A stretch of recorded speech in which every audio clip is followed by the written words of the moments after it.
Hello friends, good morning. कैसे हो? I hope कि आप लोग अच्छे ही होंगे। सो फ्रेंड्स, आज की इस वीडियो हम लोग सॉल्व करेंगे हिंदी लैंग्वेज का प्रैक्टिस सेट। पूरे 50 प्रश्नों को हम लोग इस वीडियो में सॉल्व करेंगे। फ्रेंड्स, अगर आप लोग 50 में से 20 प्रश्न सही कर लेते हैं तो आपकी हिंदी लैंग्वेज की तैयारी अच्छी है। और आज थोड़ा क्लास लेट हो गई है टेक्निकल प्रॉब्लम की वजह से, तो चलिए इस क्लास को स्टार्ट करते हैं। यहाँ पे क्लासेस का टाइमिंग आप लोग देख सकते हैं। 9:30 बजे हिंदी लैंग्वेज की क्लास होती है, 2:30 बजे वाली क्लास 3 बजे होती है, जिसमें जीके प्लस करंट अफेयर की होती है। शाम 7:30 बजे रीजनिंग एंड सब्जेक्ट एबिलिटी की क्लास होती है। तो टाइम से आप लोग सभी सब्जेक्ट की क्लासेस को देख लिया करें। और पिछली क्लासेस को अगर आप लोग नहीं देखें तो आप लोग प्ले लिस्ट में जाइए। प्ले लिस्ट में आपको जो है सभी सब्जेक्ट की जो है आपको क्लासेस मिल जाएंगी। साथ ही अगर आपको बीएड एंट्रेंस एग्जाम का पूरा मटेरियल चाहिए, निचोड़ नोट्स चाहिए, तो आप लोग ये हमारा क्रैश कोर्स ले सकते हैं। 490 पेज की पीडीएफ है। इसमें आपको Hindi, GK, reasoning, subject ability के 5000 से ज़्यादा इसमें आपको टॉपिक वाइज सब्जेक्टिव क्वेश्चन देखने को मिलेंगे। साथ ही इसमें आपको 10 ईयर के प्रीवियस ईयर पेपर्स भी आपको देखने को मिलेंगे, मात्र वो भी 149 रुपये में। तो हजारों स्टूडेंट परचेज कर चुके हैं।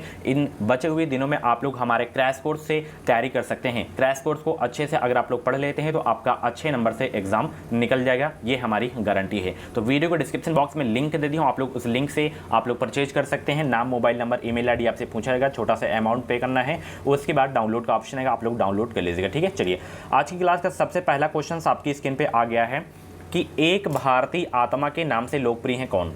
प्रश्न क्या है? एक भारतीय आत्मा के नाम से लोकप्रिय है कौन? सिया रामचरण गुप्त, या माखनलाल चतुर्वेदी, या मैथिली शरण गुप्त, या महावीर प्रसाद द्विवेदी। एक क्वेश्चन में आपको मैं 5 सेकंड का समय दूंगा आंसर सोचने का। अगर आप लोगों को ज़्यादा समय चाहिए तो आप लोग वीडियो को रोक भी सकते हैं। चलिए, 2022 में यूपी से बीएड करना है बेहतरीन अंकों के साथ। अगर आपको बीएड में एडमिशन लेना है, सरकारी कॉलेज में एडमिशन लेना है, तो बस आप लोग हमारे चैनल से जुड़े रहें। चैनल को सब्सक्राइब करके बेल आइकन को ऑल पे प्रेस कर लीजिएगा। इधर उधर भटकने की आवश्यकता आपको नहीं है, एक जगह डट के तैयारी करें। चलिए, एक भारतीय आत्मा के नाम से लोकप्रिय है कौन? तो वो है लोकप्रिय माखनलाल चतुर्वेदी। ऑप्शन इसका जो है बी वाला बिल्कुल करेक्ट हो जाएगा। ठीक है, चलिए, अपने अपने पिंजरे आत्मकथा किसकी है? सभी लोग इसका जवाब देंगे। अपने अपने पिंजरे आत्मकथा किसकी है? 52 का राइट आंसर क्या हो जाएगा?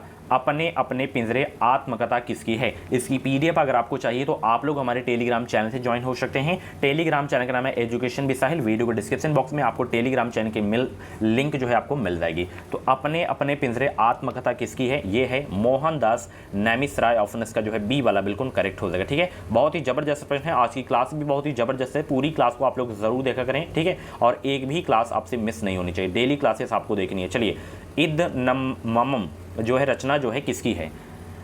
इदनमम रचना किसकी है? तो यह रचना है मैत्रेयी पुष्पा की। ऑप्शन इसका जो है डी वाला बिल्कुल करेक्ट हो जाएगा। ठीक है, इदनमम आपको याद रखना है। चलिए, अगले प्रश्न की ओर चलते हैं। निम्न में से कौन सा उपन्यास बाल कृष्ण भट्ट का है?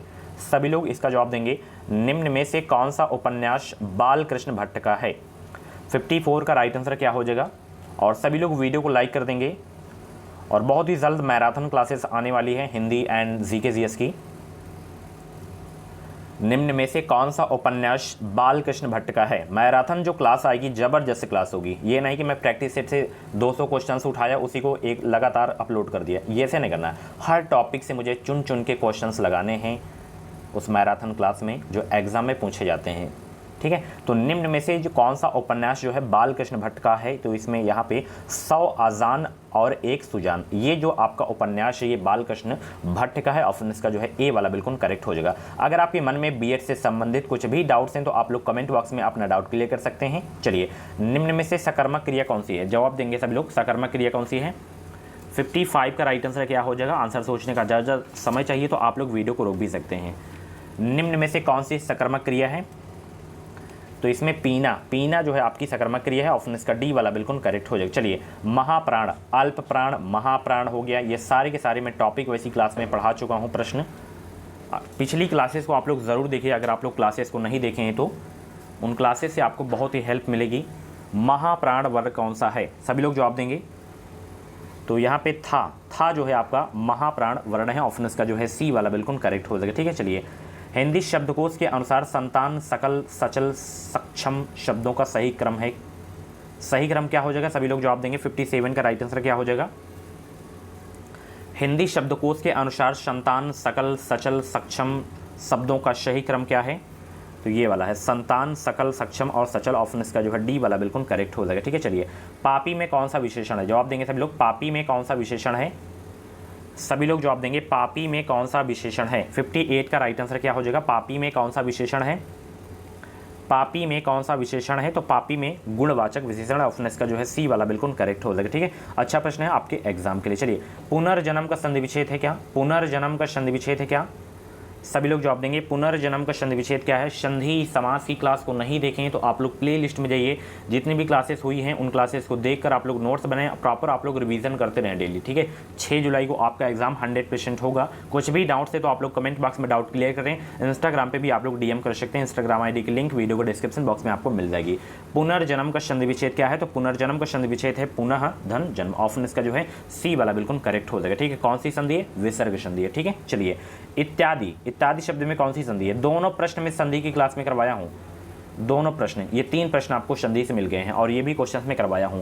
इत्यादि शब्द में कौन सी संधि है, इति धन आदि इसका संधि विग्रह होता है, तो इसमें जो संधि है वो है यण संधि, ऑप्शन इसका जो है ए वाला बिल्कुल करेक्ट हो जाएगा। ठीक है, बताइए मेरी क्लासेस से आपको ये प्रैक्टिस सेट की क्लास में क्वेश्चंस देखने को मिल रहे हैं कि नहीं मिल रहे हैं, तो क्लास के बारे में फीडबैक अपना ज़रूर दिया करें, कैसी आपको क्लास लगती है। मैं बार बार कहता हूं कि आप लोग जुड़े रहें, चैनल को सब्सक्राइब करके जुड़ जाएं, इस चैनल से आपको निश्चित ही मदद मिलेगी। चलिए, विसर्ग संधि का उदाहरण इसमें बताइए, विसर्ग संधि का उदाहरण बताइए। 61 का राइट आंसर क्या हो जाएगा, विसर्ग संधि का उदाहरण बताइए। इसमें ये वाला है अतः धन एव, ये वाला अतः लगा है ना, ये विसर्ग लगा हुआ है ना, ऑप्शन इसका ए वाला बिल्कुल करेक्ट हो जाएगा। ठीक है, चलिए, ईश्वर तुम्हें सफलता प्रदान करें, यह वाक्य है, ईश्वर तुम्हें सफलता जो है प्रदान करें, यह वाक्य है कैसा, संकेतवाचक या इच्छावाचक या विधानवाचक या विस्मयवाचक। ईश्वर तुम्हें सफलता प्रदान करे, यह वाक्य कैसा है। 62 का राइट आंसर क्या हो जाएगा, जवाब देने का प्रयास करेंगे। ईश्वर तुम्हें सफलता प्रदान करे, यह वाक्य कैसा है, तो यह जो वाक्य है इच्छावाचक वाक्य है, ऑप्शन इसका जो है सी वाला बिल्कुल करेक्ट हो जाएगा। चलिए, रचना की दृष्टि से वाक्य के कितने भेद हैं, रचना की दृष्टि से वाक्य के कितने भेद हैं, सभी लोग जवाब देने का प्रयास करेंगे। और ये क्वेश्चंस मैं पहले की क्लास में करवा चुका हूं, तो इसका जवाब आपको कमेंट बॉक्स में देना है। ठीक है, हिंट मैं दे रहा हूं 3 या तो 5। तो रचना की दृष्टि से वाक्य के कितने भेद होते हैं ये आपको कमेंट बॉक्स में देना है। ठीक है, चलिए, उद्धरण के लिए प्रयुक्त किया जाने वाला चिन्ह कौन सा है, उद्धरण के लिए प्रयुक्त किए जाने वाला चिन्ह कौन सा है, यहाँ पे बताना है। सभी लोग जवाब देने का प्रयास करेंगे। 64 का राइट आंसर क्या हो जाएगा, उद्धरण के लिए प्रयुक्त किया जाने वाला चिन्ह कौन सा है। 64 का राइट आंसर क्या हो जाएगा। आंसर सोचने का ज़्यादा समय चाहिए तो आप लोग वीडियो को रोक भी सकते हैं। चलिए, सभी लोग जवाब देने का प्रयास करेंगे। उद्धरण के लिए प्रयुक्त किया जाने वाला जो चिन्ह है आपका वो है ये। ठीक है, ऑप्शन इसका जो है ए वाला बिल्कुल करेक्ट हो जाएगा। चलिए, कमल नयन में कौन सा समास है। मेरी टॉपिक वाइज ही क्लासेस से आपको हर प्रैक्टिस सेट में कोई भी प्रैक्टिस सेट उठा लीजिए, कोई भी प्रकाशन का उठा लीजिए, अगर क्लास से क्वेश्चन न देखने को मिले तो बेकार ही है क्लास लेना। तो डेली क्लास आप लोग मेरी देखा करें, हमारे चैनल से आपको, हमारी क्लासेस से आपको निश्चित ही मदद मिलेगी। चलिए, जवाब देने का प्रयास करेंगे। कमल नयन शब्द में कौन सा समास है, सभी लोग जवाब देंगे। कमल नयन में जो है आपका जो है कौन सा समास है, तो इसमें आपका जो समास है वो है कौन सा समास है, सभी लोग जवाब देंगे। तो मैंने आपको बताया था कि कमल नयन में बहुव्रीहि और कर्मधारय दोनों समास होता है। अगर दोनों ऑप्शन में आ जाए तो क्या टिक करना है, बहुव्रीहि पे टिक करना है, ऑप्शन इसका ए वाला बिल्कुल करेक्ट हो जाएगा। ठीक है, चलिए, कौन सा शब्द अव्ययी भाव समास का उदाहरण है, कौन सा शब्द जो है इसमें अव्ययी भाव समास का उदाहरण है। 66 का जवाब देने का प्रयास करेंगे। कौन सा शब्द इसमें अव्ययी भाव समास का उदाहरण है, तो इसमें आमरण, आमरण जो है आपका अव्ययी भाव समास का उदाहरण है, ऑप्शन इसका डी वाला बिल्कुल करेक्ट हो जाएगा। चलिए, जब किसी समास में दोनों शब्द प्रधान हो तो उसे जो है मतलब कौन सा समास कहते हैं, ये भी समास की क्लास में क्वेश्चंस करवाया हूँ। अगर आप लोग देखे होंगे तो आसानी से जितने भी इसमें समास के प्रश्न, संधि के प्रश्न देखने को मिल रहे होंगे आप लोग कर लिए होंगे आसानी से। तो जिस समास में जो है दोनों शब्द प्रधान होते हैं उसे द्वंद्व समास कहते हैं, ऑप्शन इसका जो है ए वाला बिल्कुल करेक्ट हो जाएगा। ठीक है, चलिए, जिसमें पहला पद संख्यावाचक हो और जो किसी समूह विशेष का बोध कराए उसे क्या कहते हैं, ये भी बहुत ही सरल प्रश्न है, द्विगु समास कहते हैं। ठीक है, जैसे अष्टाध्यायी। ठीक है, ऑप्शन इसका जो है डी वाला बिल्कुल करेक्ट हो जाएगा। चौराहा, ये सब क्या है, द्विगु समास का उदाहरण है। मक्खन का पर्यायवाची है, बताइए कौन सा, मक्खन का पर्यायवाची बताइए कौन सा है। 69 का राइट आंसर क्या हो जाएगा, मक्खन का पर्यायवाची है। इसमें देखिए दधिसार भी है, माखन भी है, लौनी भी, यानी कि ये सभी मक्खन के पर्यायवाची हैं, तो ऑप्शन इसका डी वाला बिल्कुल करेक्ट हो जाएगा। कुछ भी डाउट्स हैं तो आप लोग टीचिंग से रिलेटेड कुछ भी डाउट्स आप लोग क्लियर कर सकते हैं कमेंट बॉक्स में। चलिए, इंस्टाग्राम पे भी डाउट क्लियर कर सकते हैं। किस समूह के सभी शब्द चंद्रमा के पर्यायवाची हैं, 70 का जवाब देने का प्रयास करेंगे। चंद्रमा के पर्यायवाची कौन से हैं चारों ऑप्शन में? तीनों, ये आपको बताने हैं। तो यहाँ पे शशि, इंदु, रजनीपति, ये जो है चंद्रमा के पर्यायवाची हैं। सभी शब्द ऑप्शन इसका ए वाला बिल्कुल करेक्ट हो जाएगा। ठीक है, चलिए कौन सा शब्द जो है कमल का पर्यायवाची नहीं है? कौन सा शब्द इसमें जो है कमल का पर्यायवाची नहीं है? जवाब देने का प्रयास करेंगे सभी लोग, सभी लोग जवाब देने का प्रयास करेंगे। कौन सा शब्द जो है कमल का पर्यायवाची नहीं है इसमें? तो मनसिज इसमें जो है कमल का पर्यायवाची नहीं, बाकी पंकज, अंबुज, जलज ये सब कमल के पर्यायवाची हैं। तो ऑप्शन इसका जो है सी वाला बिल्कुल करेक्ट हो जाएगा। 72 से 75 तक में विलोम शब्द आपको बताना है। उदय का विलोम क्या हो जाएगा? उदय का, बहुत ही सरल प्रश्न है, अस्त हो जाएगा उदय का। ठीक है, क्रय का क्या हो जाएगा बताइए? क्रय का क्या हो जाएगा विलोम शब्द? तो क्रय का हो जाएगा विक्रय हो जाएगा। ठीक है, सरल प्रश्न है इसलिए मैं जल्दी करवा रहा हूँ। आदि का विलोम शब्द क्या हो जाएगा? ये भी सरल प्रश्न है। आदि का क्या हो जाएगा? अंत हो जाएगा। ठीक है, ऑप्शन इसका सी वाला बिल्कुल करेक्ट हो जाएगा। अंधकार का क्या हो जाएगा विलोम शब्द बताइए? अंधकार का बताइए सभी लोग। तो अंधकार का हो जाएगा प्रकाश हो जाएगा। ऑप्शन इसका डी वाला बिल्कुल करेक्ट हो जाएगा। मेरे ख्याल से जितने भी इसमें विलोम शब्द के प्रश्न जो थे वो आप लोग कर लिए होंगे, आसानी से फ्री के नंबर आप लोग पा गए होंगे। चलिए, और 50 में से जितने भी प्रश्न आपके सही हुआ करें तो आप लोग कमेंट बॉक्स में अपना नाम स्कोर जरूर बताया करें। ठीक है, 50 में से 30+ स्कोर जा रहा है तो आपकी अच्छी तैयारी है, कोई दिक्कत नहीं। अभी जो अच्छे कुल में उत्पन्न हो वाक्यांश के लिए शब्द चुनिए। जो अच्छे कुल में उत्पन्न हो वाक्यांश के लिए शब्द चुनिए। तो इसके लिए जो शब्द होगा वो होगा कुलीन होगा। आज थोड़ा क्लास लेट हो गई, टेक्निकल प्रॉब्लम की वजह से लेट हो गई है, उसके लिए सॉरी। चलिए, जो अच्छे कुल में उत्पन्न हो वाक्यांश के लिए शब्द क्या हो जाएगा? कुलीन हो जाएगा। ठीक है, ए वाला करेक्ट हो जाएगा। आशातीत के लिए उपयुक्त वाक्य है क्या? आशातीत के लिए उपयुक्त वाक्य है क्या? 77 का राइट आंसर बताने का प्रयास करेंगे।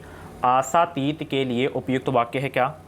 आशा से अधिक। ठीक है, ऑप्शन इसका सी वाला बिल्कुल करेक्ट हो जाएगा, बिल्कुल करेक्ट हो जाएगा। चलिए, उपयुक्त वाक्यांश का चयन कीजिए। जैसे यहाँ पे बलिदान की भावना के प्रेरक होते हैं। क्या है? बलिदान की भावना के प्रेरक होते हैं। इसके लिए सही वाक्य क्या हो जाएगा? सही शब्द, सही वाक्यांश देशभक्त हो जाएगा कि बलिदान की भावना के प्रेरक होते हैं देशभक्त। ऑप्शन इसका जो है सी वाला बिल्कुल करेक्ट हो जाएगा। चलिए, नगर में रहने वालों को कहा जाता है के लिए उपयुक्त तो मतलब क्या कहा जाता है? नगर में रहने वाला को कहा जाता है के लिए उपयुक्त कहा जाता है क्या? उपयुक्त लिए उपयुक्त कहा जाता है क्या? नागरिक कहा जाता है। ऑप्शन इसका जो है बी वाला बिल्कुल करेक्ट हो जाएगा। युद्ध करने का इच्छुक के लिए सर्वाधिक उपयुक्त एक शब्द क्या है? युद्ध करने का इच्छुक के लिए सर्वाधिक उपयुक्त एक शब्द क्या है? युयुत्सु है। जबरदस्त प्रश्न, स्टार लगा के नोट कर लीजिए, ये क्वेश्चन बहुत ही रिपीट होता है। ठीक है, चलिए, अट्टालिका का तद्भव क्या हो जाएगा? अट्टालिका का तद्भव बताइए। अट्टालिका का तद्भव रूप बताइए क्या हो जाएगा? 81 का राइट आंसर बताने का प्रयास करेंगे। अट्टालिका का तद्भव रूप क्या हो जाएगा? तो अट्टालिका का तद्भव आपका है अटारी। क्या है? अटारी है। ऑप्शन इसका जो है ए वाला बिल्कुल करेक्ट हो जाएगा। ठीक है, चलिए, रोगी का तत्सम रूप क्या है? रोगी का तत्सम रूप क्या है? जवाब देने का प्रयास करेंगे। 82 का राइट आंसर क्या हो जाएगा? रोगी का तत्सम रूप क्या है? तो रोगी का तत्सम रूप आपका है रुग्ण। क्या है? रुग्ण है। ऑप्शन इसका जो है बी वाला बिल्कुल करेक्ट हो जाएगा। ठीक है, चलिए, लेट होने की वजह से थोड़ा मैं फास्ट करवा रहा हूँ। चलिए, इसमें उपसर्ग आपको बताना है 83 से 84 तक में। जैसे यहाँ पे विलाप है तो विलाप में उपसर्ग बताना है। विलाप में उपसर्ग क्या है ये आपको बताना है। सभी लोग 83 का राइट आंसर बताने का प्रयास करेंगे। आंसर सोचने का अगर आप लोगों को ज़्यादा समय चाहिए तो आप लोग वीडियो को रोक भी सकते हैं। तो विलाप में जो उपसर्ग है वो है वी उपसर्ग है। ऑप्शन इसका ए वाला बिल्कुल करेक्ट हो जाएगा। चलिए, संस्कार में बताइए। संस्कार में उपसर्ग बताइए। 84 का राइट आंसर क्या हो जाएगा?